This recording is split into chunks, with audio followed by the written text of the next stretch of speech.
What's up? My name is Lydia and I am not quite Luke. I stole Tasha's joke. Tasha, if you're watching, don't sue me. I'm sorry. It's here. I'm gonna regret this whole camera thing, aren't I? Like this carrying a camera outside because it's fucking cold and this is a really heavy camera, so this is gonna get really old really quickly. I thought we'd start with some lying on the ground introductions. Let's say some things about me. I first started speaking to Luke when he told me that if I didn't tell Haji something, I can't remember what, he would solidly punch me. And then we had a conversation about that, and then a little while later I made a really embarrassing blog post in which I talked about him and how cool he was, and then we exchanged Skypes and we've been talking since. And then I said, Luke, do you want me to make a guest video? And he said, yeah, so I'm doing that. That's a better view of me, I bet it is. I can't even see what I look like. I might look like a grass lady. Luke told me that if I wanted to talk about something and I didn't have any inspiration basically, I could try and like reflect on a video from the last Vader.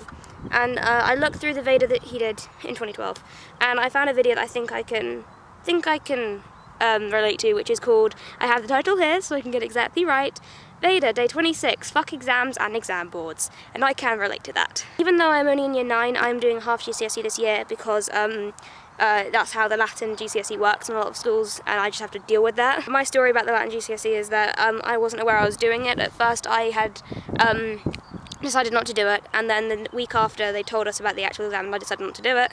They came in and just told my whole class that we were doing it, so I've been revising for it since then.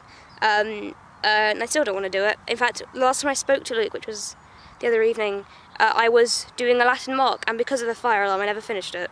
So I'll keep you up to date, I guess, on how that actual exam goes. And then the main thing I wanted to talk about was that I can't remember how long ago it was now. It wasn't a Vader video, I don't think. It might have been. It might have been a good month ago. Luke did a video and he read some poetry, and it was really good. I can't remember. I'm awful, and I didn't write down the name of the poem.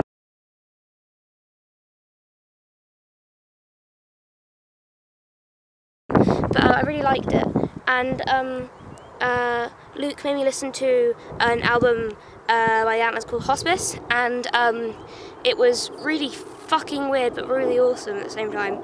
And there's a song on that called Sylvia, and it reminded me of how I haven't actually read any Sylvia Plath poetry in a very long time, and that really sucks because she's still my favourite poet. And I went back and I looked through some poems I had saved on my laptop, and I found one that was one of the first Sylvia Plath poems I ever read, which I just found when I was googling Sylvia Plath, and I'm going to read it to you if you don't mind. It's called The Night Dancers, and I think it's really, really good, and it's really fun to analyse, but I won't analyse it now because that's boring. A smile fell in the grass, irretrievable, and how will your night dances lose themselves in mathematics? Such pure leaps and spirals, surely they travel the world forever. I shall not entirely sit emptied of beauties, the gift of your small breath, the drenched grass. Smell of your sleeps, lilies, lilies. Their flesh, heavy, bears no relation. Cold folds of ego, the colour. And the tiger embellishing itself, spots and a spread of hot petals. The comets has such a space to cross. Such coldness, forgetfulness, so your gestures flake off, warm and human, their pink light bleeding and peeling. Through the black amnesia of heaven, why am I given these lamps, these planets, falling like blessings, like flakes, six-sided, white, on my eyes, my lips, my hair, touching and melting, nowhere. Thank you for having me, Luke, that was very sweet of you.